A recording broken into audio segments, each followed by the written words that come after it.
तुमचा विश्वास आमची बातमी।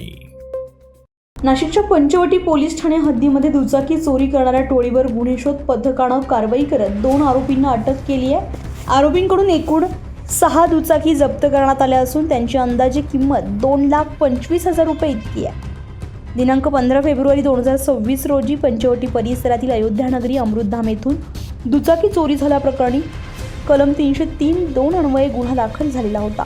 तपासादरम्यान अवधूतवाडी परिसरात दिंडोरी रोडवर 2 संशयित इसम दुचाकीसह आढळून आले, तर चौकशीमध्ये दुचाकी चोरीची असल्याचं निष्पन्न झालंय। आरोपी सूरज मुन्ना धोत्रे वय वर्ष 21 राहणार तेलंगवाडी फुलेनगर पंचवटी आणि राज सुभाष धोत्रे वय वर्ष 19 राहणार वडारवाडी पंचवटी अशी अटकेत असलेल्या आरोपींची नावं आहेत। अधिक चौकशीमध्ये आरोपींसह 2 विधी संघर्षग्रस्त बालकांनी नाशिक शहरामध्ये विविध ठिकाणी दुचाकी चोरी केल्याची कबुली दिली आहे। आरोपींकडून निवेदन पंचनाम्याअंतर्गत 6 दुचाकी जप्त करण्यात आल्यात। ही कारवाई पंचवटी पोलीस ठाण्याच्या गुन्हे शोध पथकानं केलेली असून वरिष्ठ अधिकाऱ्यांच्या मार्गदर्शनाखाली तपास सुरू असल्याची माहिती पंचवटी पोलिसांनी दिली आहे। ब्युरो रिपोर्ट, आपलं शासन, नाशिक। आपलं शासन, तुमचा विश्वास आमची बातमी।